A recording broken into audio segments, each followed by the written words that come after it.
Now, fair Hippolyta, a nuptial hour draws on apace. 4 happy days bring in another moon. But oh, methinks how slow this old moon wanes. She lingers my desire, like to a stepdame or a dowager, long withering a young man's revenue. 4 days will quickly steep themselves in night. 4 nights will quickly dream away the time.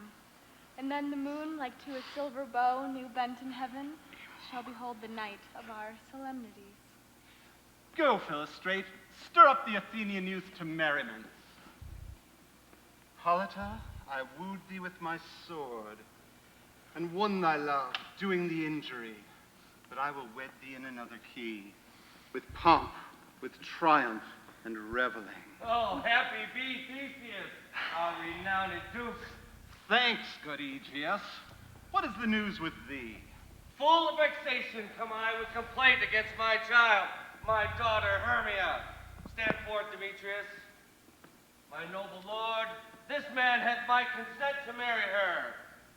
Stand forth, Lysander. And my gracious Duke, this man hath bewitched the bosom of my child.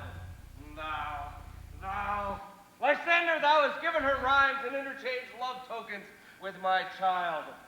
With cunning hast thou filched the heart of my daughter, and turned her obedience, which is due to me, to stubborn harshness.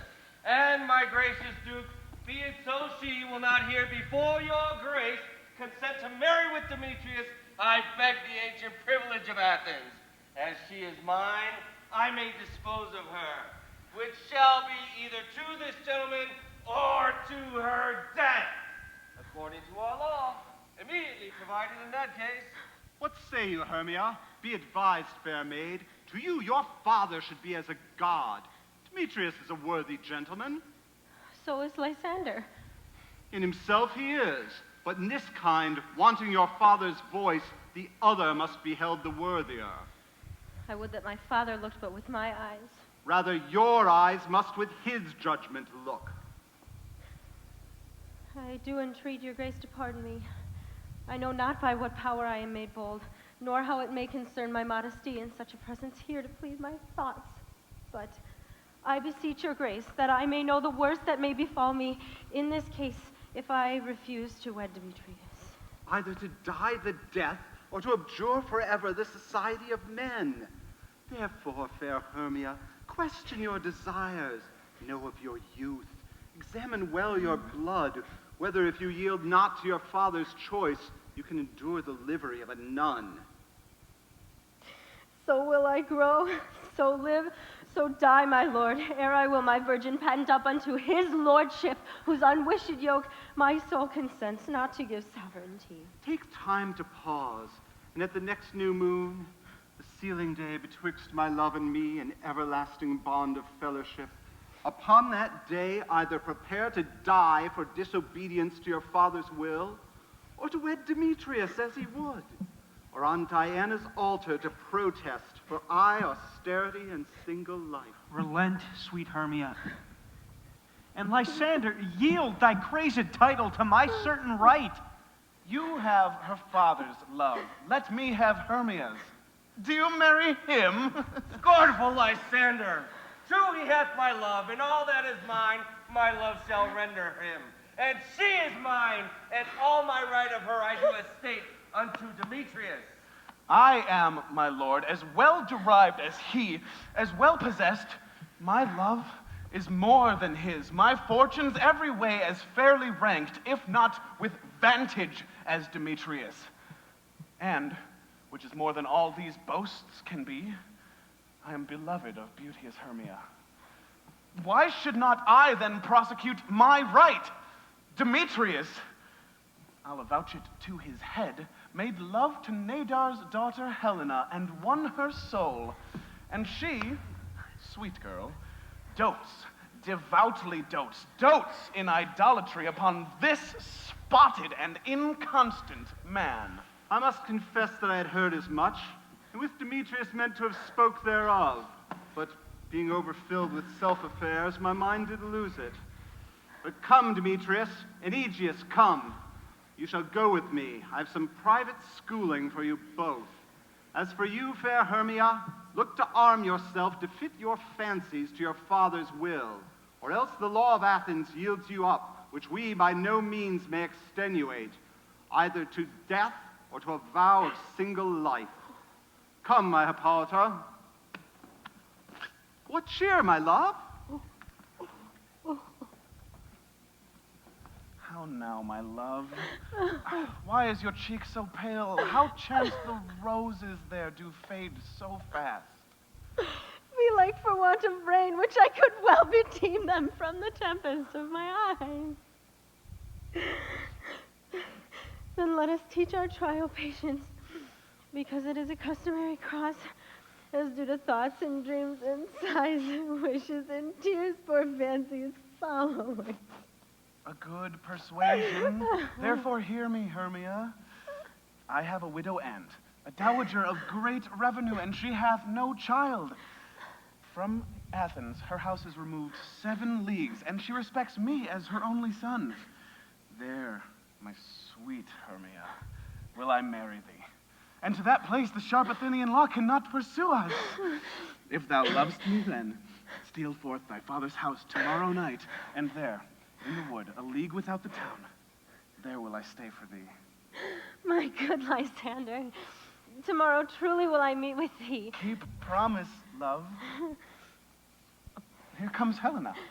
Godspeed, fair Helena. Whither away? Call you me fair? That fair again unsay. Demetrius loves your fair. Oh, happy fair. Sickness is catching. Oh, were favor so. Yours would I catch, fair Hermia, ere I go. My ear should catch your voice. My eye, your eye. My tongue should catch your tongue's sweet melody. Were the world mine, Demetrius me embated, the rest I'd give to him to be translated. Oh, teach me how you look, and with what art, to sway the motion of Demetrius' heart. I frown upon him, yet he loves me still. Oh, that your frowns could teach my smiles such skill. I give him curses, yet he gives me love. Oh, that my prayers could such affection move. The more I hate him, the more he follows me. The more I loveth, the more he hateth me. His folly, Helena, is no fault of mine. None but your beauty. Would that fault were mine. Take comfort. You no more shall see my face. Lysander and myself will fly this place. Helen, to you our minds we will unfold. Tomorrow night, when Phoebe doth behold her silver visage in the watery glass, decking with liquid pearl the bladed grass, a time when lovers' flights still doth conceal, through Athens' gates have we devised to steal. And often in the wood where you and I were upon faint primrose beds wont to lie, emptying our bosoms of their counsel sweet, there my Lysander and myself shall meet. Farewell, sweet playfellow. And pray thou for us. Good luck grant thee thy Demetrius. Keep word, Lysander. We must starve our sight from lovers' food till morrow deep midnight. I will, my Hermia.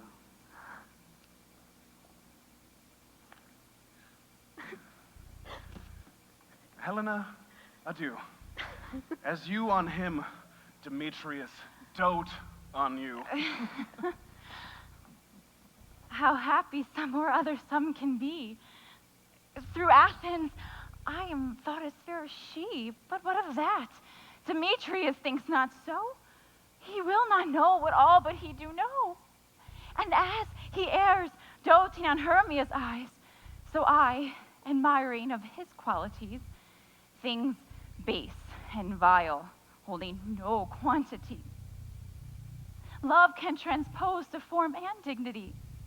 Love looks not with the eyes, but with the mind, and therefore is winged Cupid painted blind. For ere Demetrius looked on Hermia's eye, he hailed down oaths that he was only mine. And when this hail some heat from Hermia felt, so he dissolved, and showers of oats did melt. I will go tell him of fair Hermia's flight. Then to the wood tomorrow night he will pursue her. And for this intelligence, if I give thanks, is a dear expense. But here in mean I to enrich my pain, and have his sight thither and back again.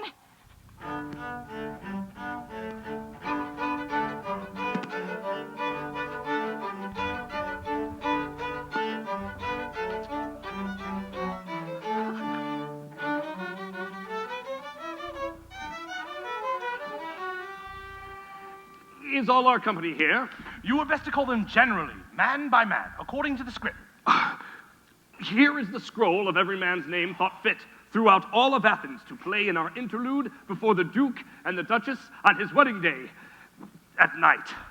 First, good Peter Quince, say what the play treats on. Right. Then name the actors, and so grow to a point. Mary, our play is the most lamentable comedy and most cruel death of Pyramus and Thisbe. Oh, a very good piece of work, I assure you, and a merry. Now, good Peter Quince, call forth your actors according to the scroll. Masters, spread yourselves. Answer as I call you, Nick Bottom the Weaver. Ready? Name what part I am for, and proceed. You, Nick Bottom, are set down for Pyramus. Ha! What is Pyramus? A lover or tyrant? Or... A lover who kills himself most gallant for love. Ah, that will ask for some tears in the true performing of it. If I do it, let the audience look to their eyes. I will move storms. I will condole in some manner. Ah, to the rest. Yet, my chief humor is for a tyrant. The raging rocks and shivering shocks shall break the locks of prison gates, and Phoebus' call shall shine from far, far, far, far, and make and mar the foolish fates. Ah, this was lofty. Name the rest of your players. This is Ercles' vein, a tyrant's vein. Love is more condoling. Francis Flute, the bellows mender. Here, Peter Quince. You, Flute, must take Thisbe on you. What is Thisbe, a wandering knight? It is the lady that Pyramus must love. Die, faith! Let me not play a woman. I have a beard coming. And you may play it as small as you like. You can play it in a mask and speak as small as you will. And I may hide my face. Let me play Thisbe too. I will speak in a monstrous little voice. Thisbe, Thisbe, ha, Pyramus, thy lover dear, and lady dear. No, you must play Pyramus. And Flute, you Thisbe. We'll proceed. Robin Starveling, the tailor. Robin Starveling, you must play Thisbe's mother. Tom Snout, the tinker. You must play Thisbe's father, myself, Pyramus's father. Snug the joiner, you the lion's part. And I hope here is a play fitted. Have you the lion's part written? Pray you, if it be, give it to me, for I'm slow of study. You may do it extempore, for it is nothing but roaring. Roar! Let me play the lion too. I will roar that it will make any man's heart good let them hear me. I will roar that it will make the Duke say, let him roar again. Let him roar again. And you should do it too terribly that you would fright the Duchess and the ladies, and then they would have no choice but to hang us.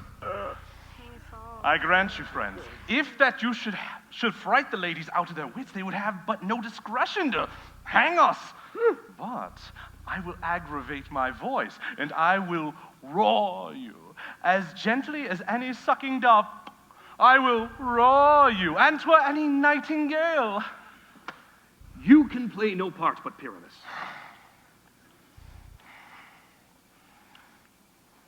For Pyramus is a sweet-faced man. A proper man, as one shall see in a summer's day, a most lovely, gentlemanlike man. Therefore, you must needs play Pyramus. Well, I will undertake it. What beard were I best to play it in? Why, what you will. I will discharge it in your straw-colored beard, or your orange tawny beard, or your purple ingrain beard, your French crown-colored beard, and your perfect yellow. Some French crowns have no hair at all, and then you shall play it barefaced. But, masters, here are your parts. and I am to request you, entreat you, and desire you to con them by tomorrow night and meet me a mile without the town in the palace wood. There will we rehearse, for if we meet in the city, we will be dogged with company and our devices known. In the meantime, I will draw up a bill of properties as our play warrants. I pray you, fail me not. We will meet, and there we will rehearse most obscenely and courageously. Take pains, be perfect. Adieu. By the Duke's Oak we meet. Enough! Hold or cut those strings.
How now, spirit, whither wander you? Over hill, over dale. Thorough brush, thorough briar. Over park, over pale. Thorough blood, thorough fire. I just wander everywhere. Then the moon speaks, and I serve the fairy queen. To do her orbs upon the green. Farewell, thou lover. Will be gone. Our queen and all our queen, our renown. Take heed the queen come not within King Oberon's sight, for King Oberon is passing fell and wrath, because she, as her attendant, hath a lovely boy, stolen from an Indian king. She never had so sweet a changeling, and jealous Oberon would have the child, knight of his train, to trace the forest wild. But she perforce withholds the loved boy, crowns him with flowers, and makes him all her joy. And now they never meet in grove or green, by fountain clear or spangled starlight sheen, but they do swear that all their elves, for fear, creep into acorn cups and hide them there.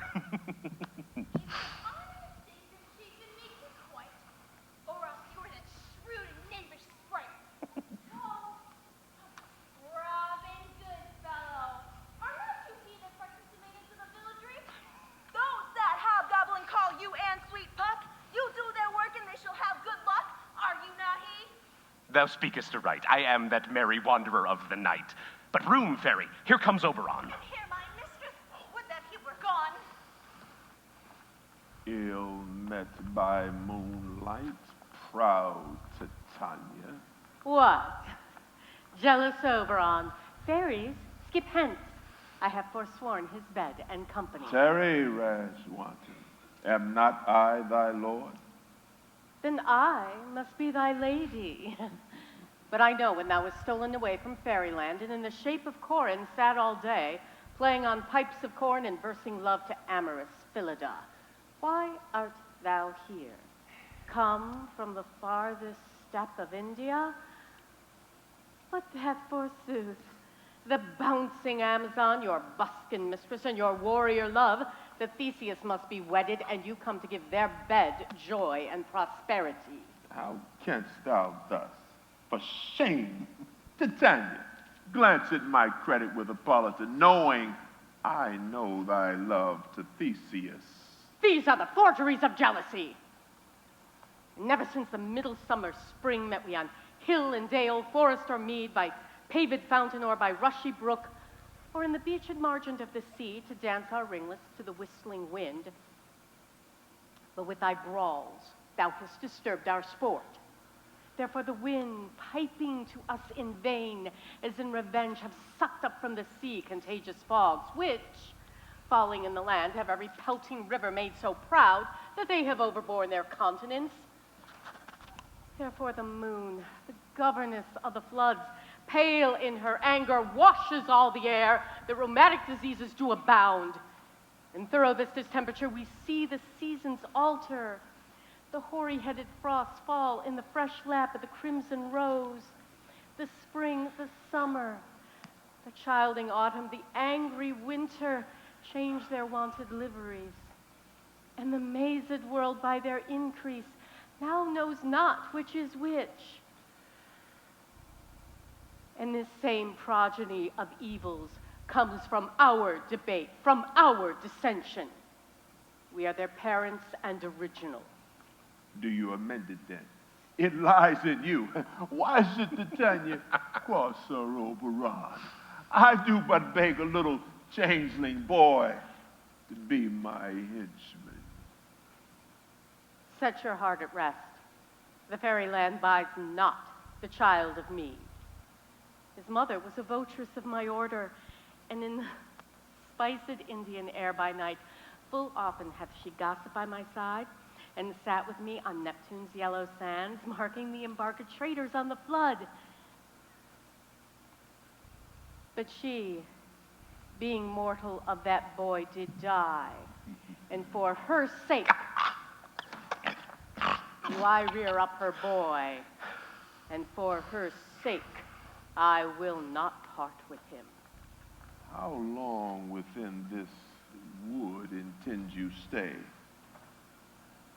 Perchance till after Theseus' wedding day, if you will patiently dance in our rounds and see our moonlight revels, go with us. If not, shun me, and I will spare your haunts. Give me that boy, and I'll go with thee. Not for thy fairy kingdom. Fairies away. We shall chide downright if I longer stay. Go thy way then. Thou shalt not from this grove till I torment thee for this injury. My gentle buck, come hither. Thou rememberest since once I sat upon a promontory and heard a mermaid on a dolphin's back uttering such dulcet, harmonious breath that the rude sea grew civil at her song, and certain stars shot madly from their spheres just to hear sea maid's music? I remember. That very time I saw, but thou couldst not, flying between cold moon and earth, Cupid, all armed. A certain aim he took at a fair vestal thorn by the west, and loosed his love shaft smartly from his bow as it should pierce 100,000 hearts. Yet marked I where the bolt of Cupid fell. It fell on a little western flower, before milk white, now purple with love's wound, and maidens call it love in idleness. Fetch me that flower. The herb I showed thee once, the juice of it on sleeping eyelids laid will make or man or woman madly dote upon the next live creature it sees. I'll put a girdle round about the earth in 40 minutes. Having once this juice, I'll watch Titania as she is asleep and drop the liquor of it in her eyes. Next waking she looks upon, be it on lion or bear or wolf or bull or meddling monkey or busy ape, she shall pursue it with the soul of love. And ere I can take this charm from off her sight, as I can take it with another herb, I'll make her render up her page to me. But who comes here? I am invisible. I will overhear their conference. I love thee not, therefore pursue me not. Where is Lysander and fair Hermia? The one I'll slay, the other slayeth me. Thou toldst me they were stolen unto this wood, and here am I, and woed within this wood, because I cannot meet my Hermia. Hence, get thee gone, and follow me no more. You draw me, you hard-hearted adamant, yet you draw not iron, for my heart is true as steel. Leave you, your power to draw, and I shall have no power to follow you. Do I entice you? Do I speak you fair? Or rather, do I not in plainest truth tell you, I do not, nor I cannot love you? And even for that, do I love you the more. I am your spaniel. And Demetrius, the more you beat me, I will fawn on you. Use me, but as your spaniel. Spurn me, strike me, neglect me, lose me. Only give me leave, unworthy as I am to follow you. What worser place can I beg in your love, and yet a place of high respect with me, than to be used as you use your dog? Tempt not too much the hatred of my spirit, for I am sick when I do look on thee. And I am sick when I look not on you. You do impeach your modesty too much. To leave the city and commit yourself into the hands of one that loves you not. To trust the opportunity of night and the ill counsel of a desert place with the rich worth of your virginity. Your virtue is my privilege, for that it is not night when I do see your face. I'll run from thee and hide me in the brakes and leave thee to the mercy of wild beasts. The wildest hath not such a heart as you. Run when you will, the story shall be changed. I will not stay thy questions. Let me go. Or, if thou follow me, do not believe, but I shall do thee mischief in the wood. I, in the temple, the town, the field, you do me mischief. Fie, Demetrius. Your wrongs do set a scandal on my sex. We cannot fight for love as men may do. We should be wooed, but we're not made to woo. Oh, I'll follow thee and make a heaven a hell to die upon the hen I love so well. Fare thee well, nymph. Ere he do leave this grove, thou shalt fly him, and he shall seek thy love. Hast thou the flower? Welcome, wanderer. Aye, there it is. I pray thee, give it me.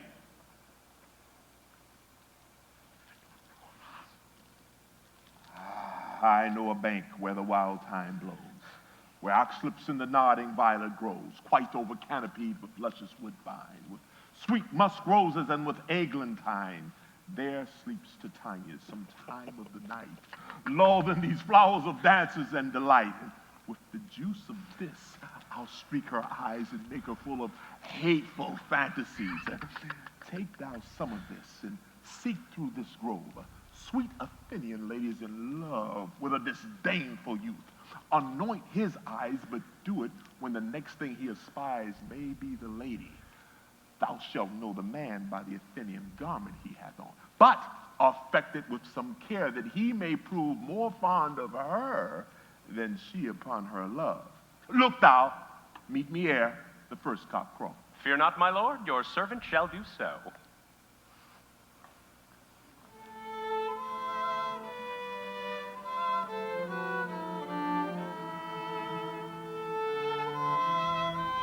Now a rondel and a fairy song. Fairies, dance me now asleep, then to your offices and let me rest.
What thou seest when thou doth wake, do it for thy true love take.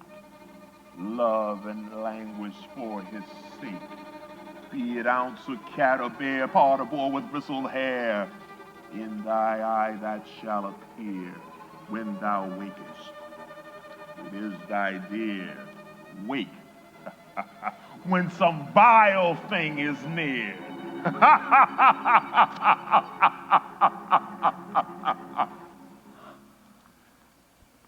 still love, you faint with wandering in the wood. And to speak troth, I have forgot our way. We'll rest us here, Hermia, if you think it good, and tarry for the comfort of the day. Be it so, Lysander. Find you out of bed, for I upon this bank will rest my head. One turf shall serve as pillow for us both. One heart, one bed, 2 bosoms, and 1 troth. Well, my good Lysander, for my sake, my dear, lie further off yet. Do not lie so near. Oh, take the sense, sweet, of my innocence. Love takes the meaning in love's conference. I mean, that my heart unto yours is knit, so that but one heart we can make of it. So then, 2 bosoms interchained in an oath, therefore 2 bosoms and a single troth. Then by your side no bedroom me deny, for lying so, Hermia, I do not lie. Lysander riddles very prettily. Now, much beshrew my manners and my pride if Hermia meant to say Lysander lied. But, gentle friend, for love and courtesy lie further off in human modesty. So far be distant, and good night, sweet friend. Thy love ne'er alter till thy sweet life end. Amen. Amen to that fair prayer, say I. And then end life when I end loyalty. Here is my bed. Sleep give thee all his rest. With half that wish, the wisher's eyes be pressed.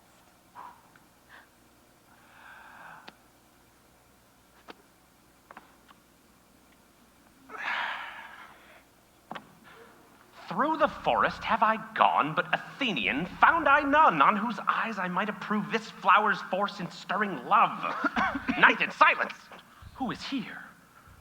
Weeds of Athens he doth wear. This is he, my master said, despised the Athenian maid. And the maiden sleeping sound on the dank and dirty ground. Pretty so, she durst not lie near this lack love, this kill courtesy. Churl, upon thy eyes I do throw all the power this charm doth owe. When thou wakest, let love forbid, sleep his seat on thy eyelid. So awake when I am gone, for I must now to Oberon. Say, thou kill me, sweet Demetrius. I charge thee hence, and do not haunt me thus. Oh, will thou darkenly leave me? Do not so. Stay on thy peril. I alone will go. No. Oh, I am out of breath in this fond chase. The more my prayer, the lesser is my grace. Happy is Hermia wheresoe'er she lies, for she had blessed and attractive eyes. How came her eyes so bright? Not with salt tears. If so, then my eyes are oftener washed than hers. No. I am ugly as a bear. For beasts that meet me run away with fear. Oh. But who is here? Lysander, on the ground, dead or asleep? Lysander, good sir, if you live, awake. And run through fire I will for thy sweet sake. Huh? Transparent Helena, nature shows art that through thy bosom makes me see thy heart. Where is Demetrius? Oh, how fit a word is that vile name to perish on my sword. Do not say so, Lysander, say not so. What though you love your Hermia, Lord, what thou, yet Hermia still loves you, then be content. Content? With Hermia? No, I do repent the tedious minutes I with her have spent. Not Hermia, but Helena I love, who would not change a raven for a dove.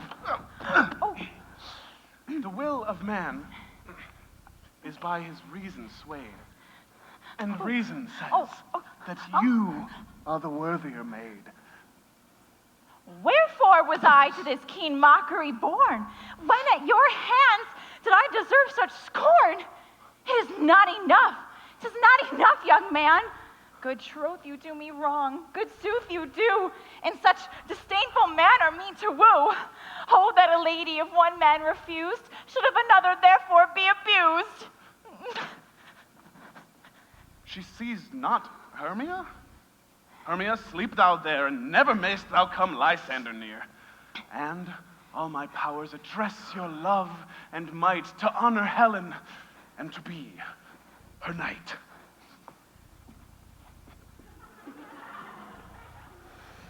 Lysander? Lysander? Lysander? Oh, ay me.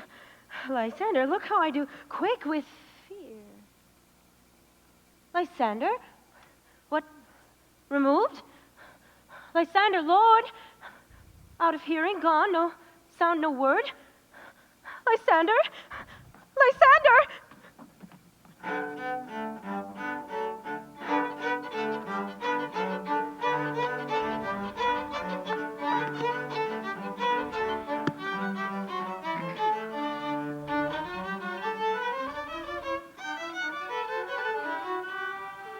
Are we all met? Pat, here's a marvelous convenient place for our rehearsal. This green plot shall be our stage, this hawthorn brake our tiring house, and we will do it in action as we do it before the Duke. Peter Quince. What sayest thou, Bully Bottom? Peter Quince, there are things in this comedy of Pyramus and Thisbe that will never please. First, Pyramus must draw a sword and kill himself, which the ladies cannot abide. How answer you that? Fire walking upon us, fear. I believe we must leave the killing out when all is said. Not a whit. I have a device to make all well. Write me a prologue that seems to say, we will do no harms with our swords, and that Pyramus is not killed indeed. And for the more better assurance, let it say that I, Pyramus, am not Pyramus, but Bottom the Weaver. That will put them out of fear. Well, we will have such a prologue, and it will be written in 8 and 6. No, make it 2 more. Let it be written in 8 and 8. Will not the ladies be afeard of the lion? I fear it, I promise you. Oh, masters, you ought to consider with yourselves.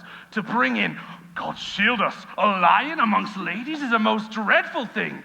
For there is no more fearful wild fowl than your lion living, and we ought to look to it. Therefore, another prologue must tell he is not a lion.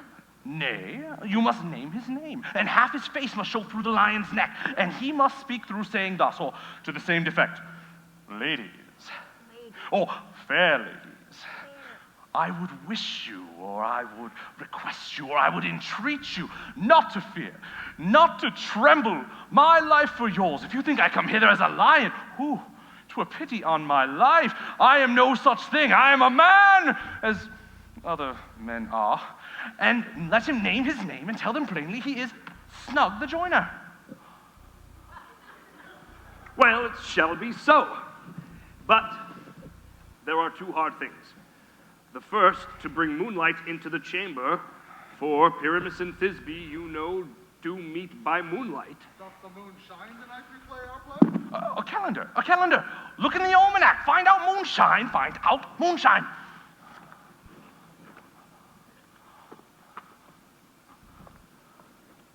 Yes, it does shine that night. Why? Then may we leave a casement of the great chamber hall window open where we play, and the moon may shine in at the casement.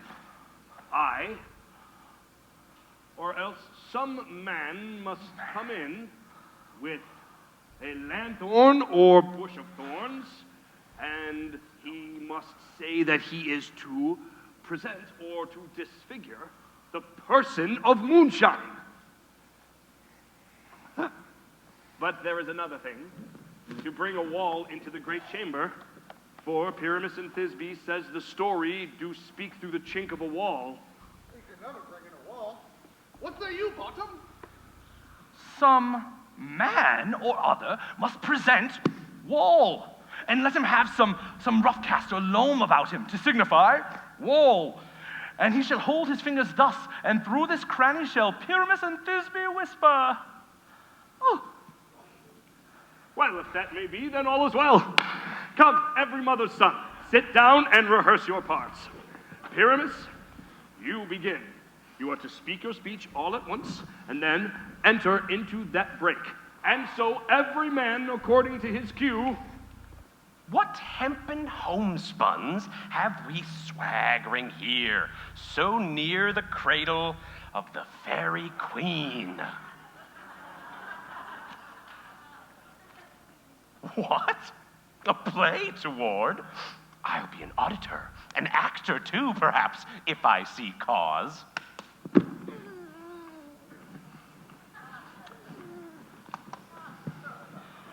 Pyramus, you begin.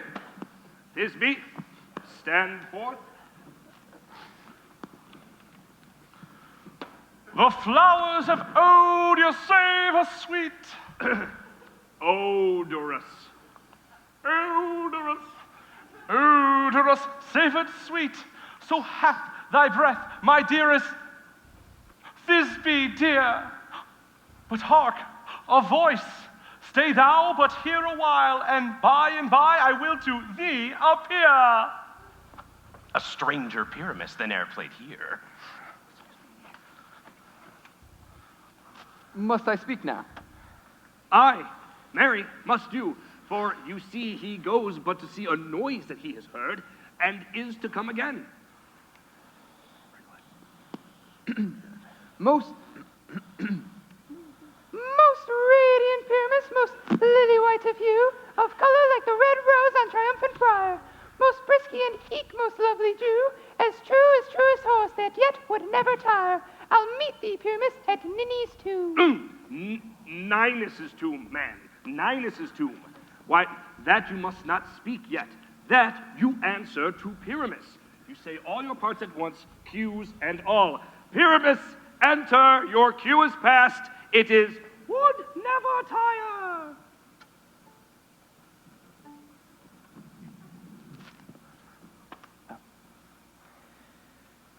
As truest horse that yet would never tire. If I were fair Thisbe, I were only thine.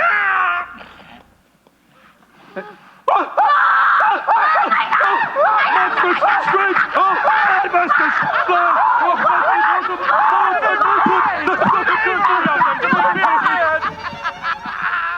What do I see on you, Bondar? Changed. What do you see? You see an asshead of your own, do you?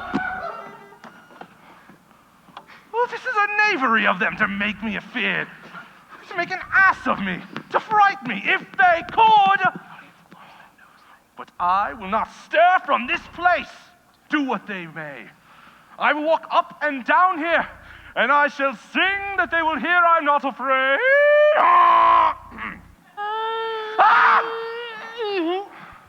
Oh, what angel wakes me from my flowery bed? I pray thee, gentle mortal, sing again. Mine ear is much enamored of thy note, so is mine eye enthralled to thy shape, and thy fair virtue's force perforce doth move me on this first view to say, to swear, I love thee.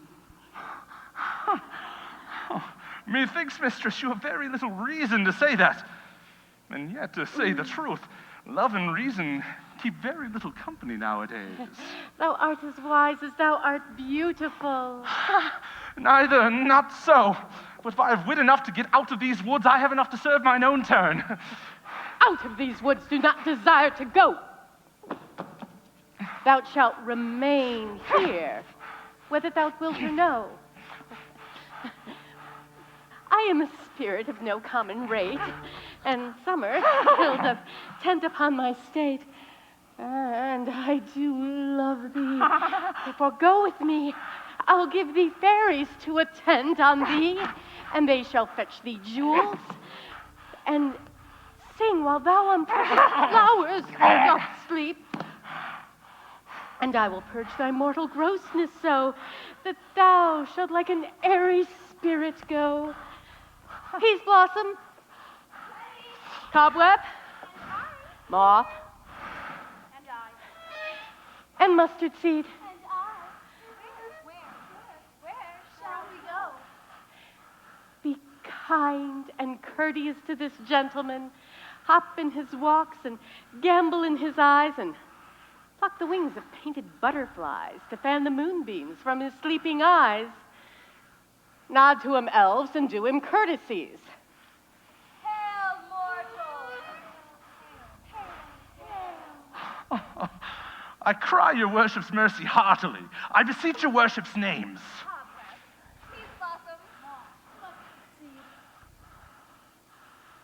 Come, wait upon him, lead him to my bower.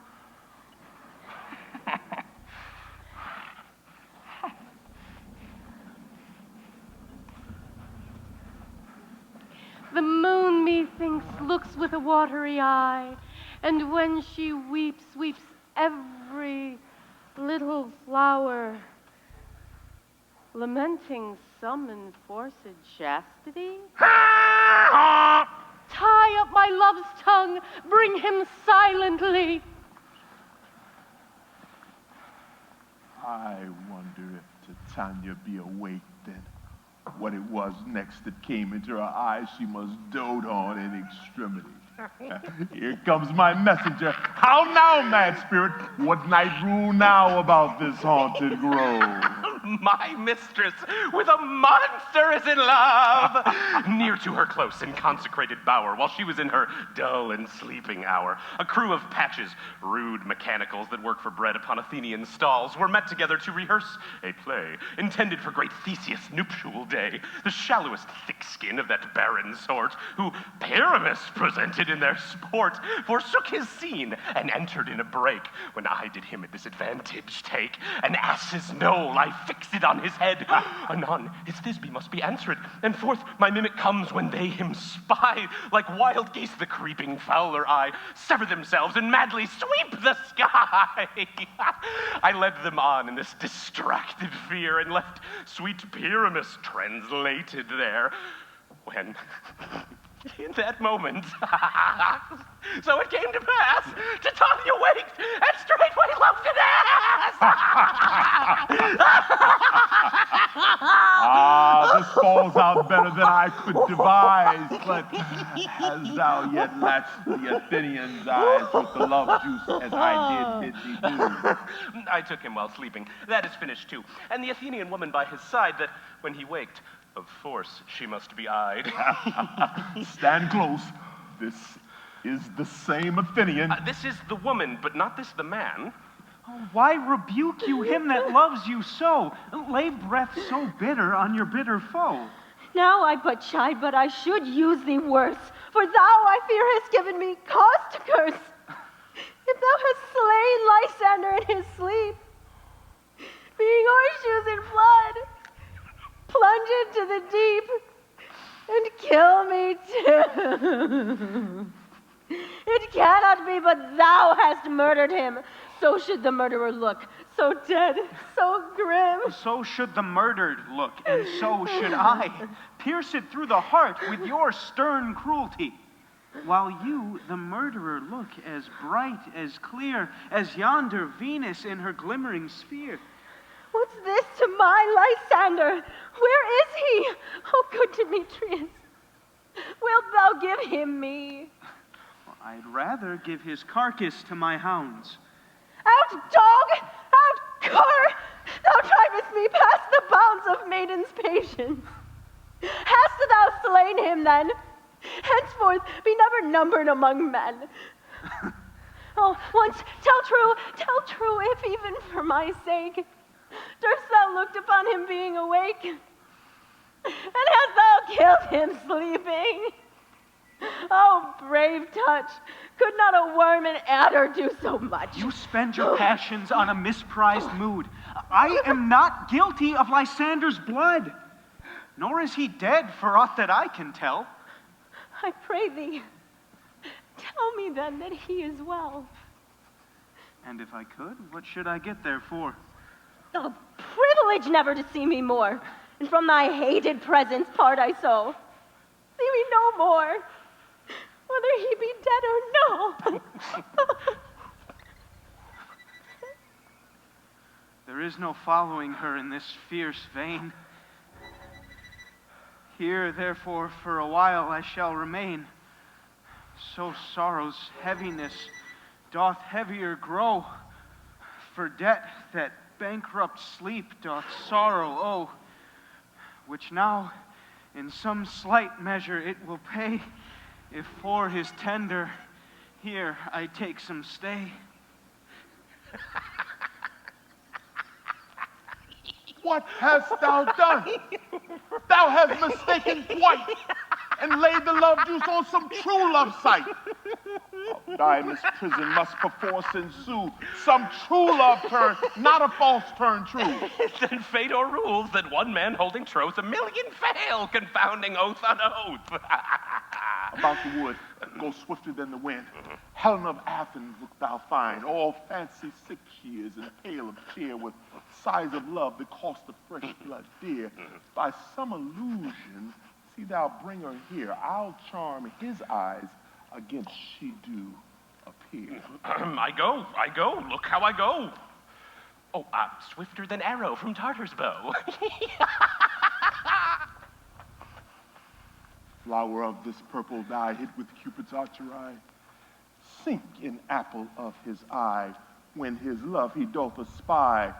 Let her shine as glorious lie as Venus of the sky. When thou wakest, if she be by, beg of her for remedy.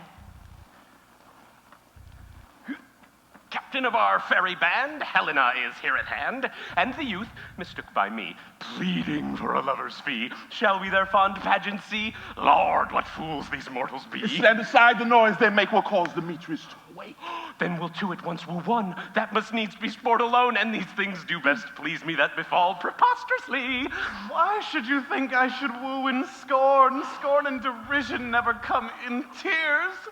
Look, when I vow, I weep.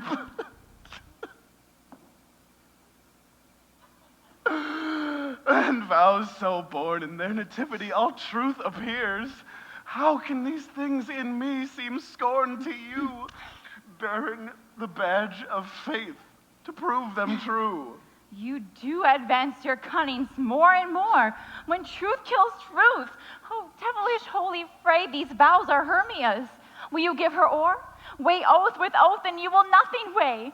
Your vows to her and me, put in two scales, will even weigh, and both as light as tails. I had no judgment when to her I swore. Nor none in my mind. Will you give her o'er? Demetrius loves her, and he loves not you. Oh, Helena, goddess, nymph, perfect divine, oh, to what, my love, shall I compare thine eyne? Crystal is muddy. Oh, how ripe in show thy lips, those kissing cherries tempting grow.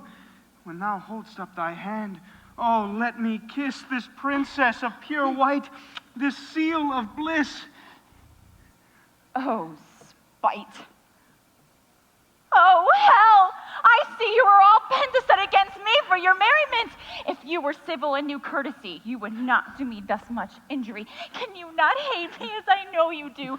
But you must join in souls and mock me too. If you were men, as men you are in show, you would not use a gentle lady so to vow and swear and superpraise my parts when I am sure you hate me with your hearts. You both are rivals in love, Hermia. And now both rivals to mock Helena? A trim exploit, a manly enterprise, to conjure tears up from a poor maid's eyes with your derision. None of noble sort would so offend a virgin and extort a poor soul's patience, all to make you sport. You are unkind, Demetrius. Be not so.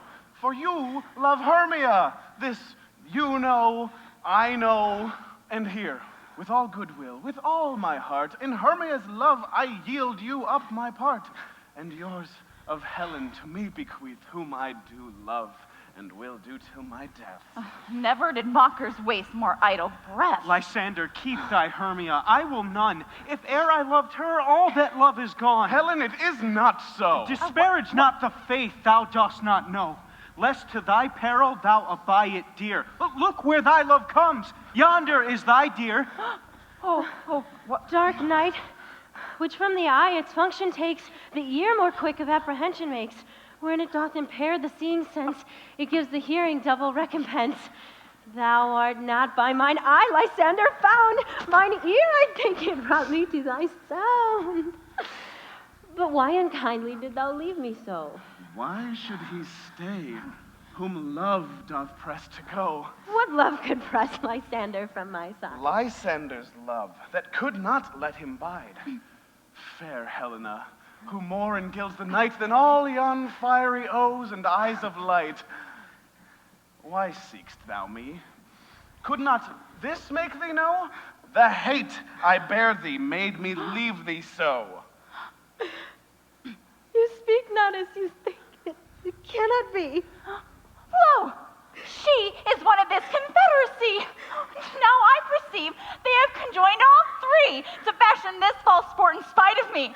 Injurious Hermia, most ungrateful maid, have you conspired? Have you with thieves contrived to bait me with this foul derision? Is all the counsel that we two have shared, the sisters' vows, the hours that we have spent when we have chid the hasty-footed time for parting us, is all forgot? And will you rent our ancient love asunder to join with men in scorning your poor friend? It is not friendly, 'tis not maidenly. Our sex as well as I may chide you for it, but I alone do feel the injury. I am amazed at your passionate words. I scorn you not. It seems that you scorn me. Oh, have you not set Lysander, as in scorn, to follow me and praise my eyes and face and your other love? Demetrius, who even but now did spurn me with his foot, to call me goddess, nymph divine, rare, precious, celestial. Wherefore speaks he this to her he hates? And wherefore doth Lysander deny your love so rich within his soul, and tender me, forsooth, affection, but by your setting on, by your consent? I understand not what you mean by this. I do persever. Counterfeit sad looks make mouths upon me when I turn my back, wink each at other, hold the sweet jest up. This sport, well carried, soon shall be chronicled, but 'tis very well, 'tis partly my own fault, which death or absence soon shall remedy. Stay, gentle Helena, and hear my excuse, my love, my life, my soul. Fair Helena. Oh, excellent. Sweet, do not scorn her so. If she cannot entreat, I can compel. Thou canst compel no more than she can entreat. Thy threats have no more strength than her weak prayers. Helen, I love thee, by my life I do, and I swear by that which I will lose for thee to prove him false that says I don't love you. I say I love thee more than he can do. If thou say so, withdraw and prove it too. Oh, well, quick, come. Oh, Lysander, we're too tense all this. Away, you Ethiop. No. He'll seem to break loose. Take on as you would follow, but yet come not. You are a tame man. Go. Hang off, thou cat! Thou burr, vile thing, let loose! Or else I will shake thee from me like a serpent! When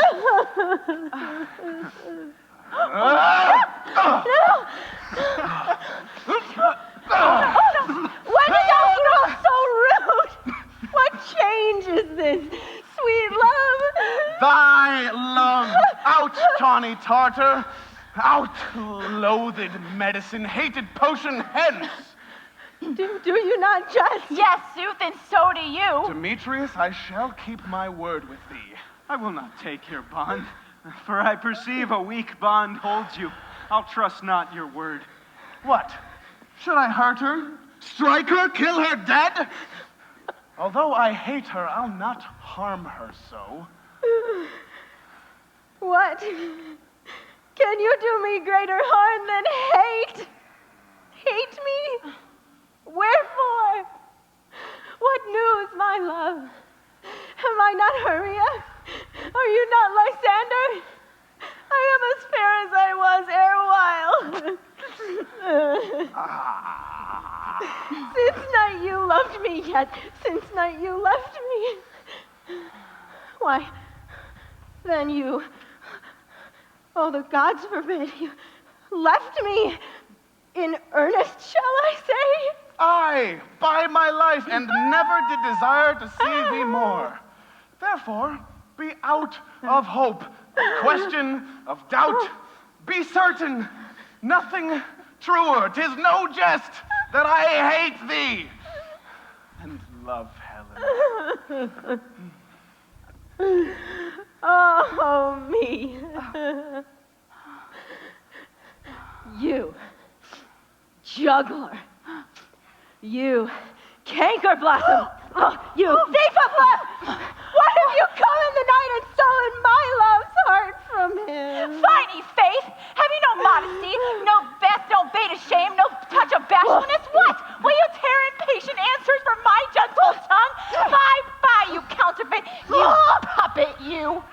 Puppet? Why, so? Aye, that way goes the game. Now I perceive that she hath made compare between our statures. She hath urged her height, and with her personage, her tall personage, forsooth, she hath prevailed with him. And are you grown so high in his esteem because I am so dwarfish and so low?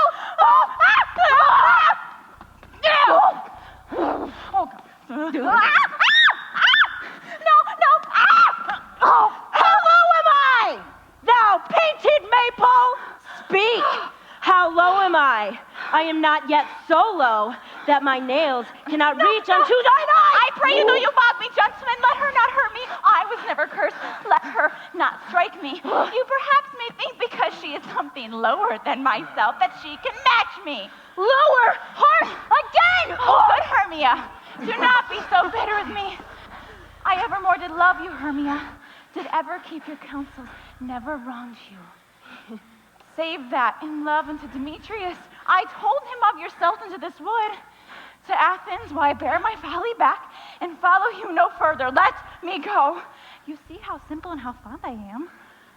Why, get thee gone. Who is it that hinders you? A foolish heart that I leave here behind. What with Lysander? With Demetrius. Be not afraid, she shall not harm thee so. No, sir, she shall not, though you take her part. Oh, when she's angry, she is keen and shrewd. She was a vixen when she went to school, and though she be but little, she is fierce. Little again! Nothing but low and little. Why will you suffer her to flout me thus? Let me come to her. No. Get you gone, you dwarf. You minimus of hindering not grass maid. You bead. You acorn. Oh, you are too officious, sir, in her behalf that scorns your services. Let her alone. Speak not of Helena. Take not her part.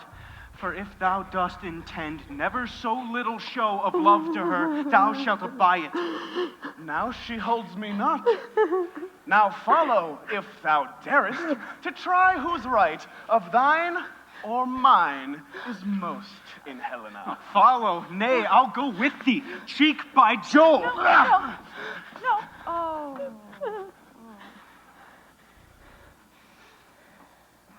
You, mistress, this coil is long of you. Nay, go not back. I will not trust you, nor I no longer stay in your cursed company. Your hands and mine may be quicker for a fray, but my legs are longer, though, to run away. Oh!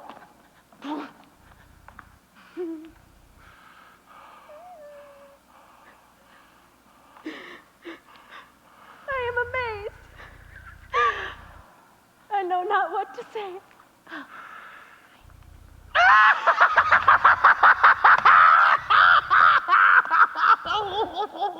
This is thy negligence. Still thou mistakest. Or else thou commit these knaveries willfully.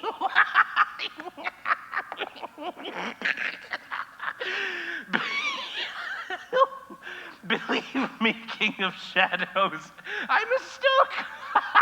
Did not you tell me that I should know the man by the Athenian garment he hath on? And so far blameless proves my enterprise that I have anointed an Athenian's eyes. And so far am I glad it so did sort as this their jangling I esteem a sport. Thou seest these lovers seek a place to fight? Yeah. I, therefore, Robin, overcast the night. The starry world can cover thou anon with drooping fog as black as Acheron, and lead these testy rivals so astray as one not come within another's way, till o'er their brows death counterfeiting sleep with leaden legs and batty wings doth creep. Then crush this herb into Lysander's eye, whose liquor hath this virtuous property, to take from thence all error with his might, and make his eyeballs roll with wonted sight. When next they wake, all this derision shall seem a dream and fruitless vision. Then back to Athens shall the lovers win, with league whose date till death shall never end. Then I in this affair do thee employ. I'll to my queen beg her Indian boy. Then will I her charm and I release from monster's view, and all things shall be peace. My fairy lord, this must be done with haste, for night's swift dragons cut the clouds full fast. But we are spirits of another sort. I, with morning's love, have oft made sport. Notwithstanding haste, make no delay.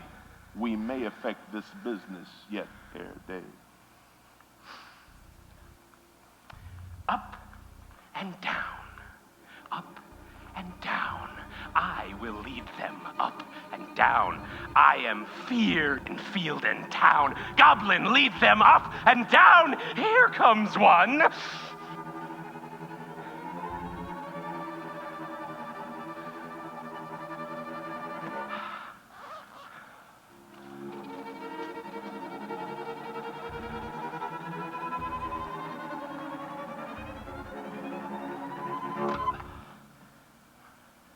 Yet but three. Come one more. Two of each kind makes up four.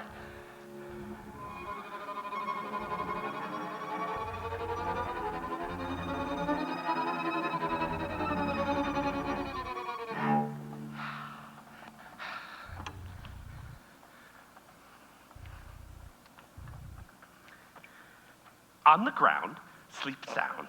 I'll apply to your eye, gentle lover, remedy.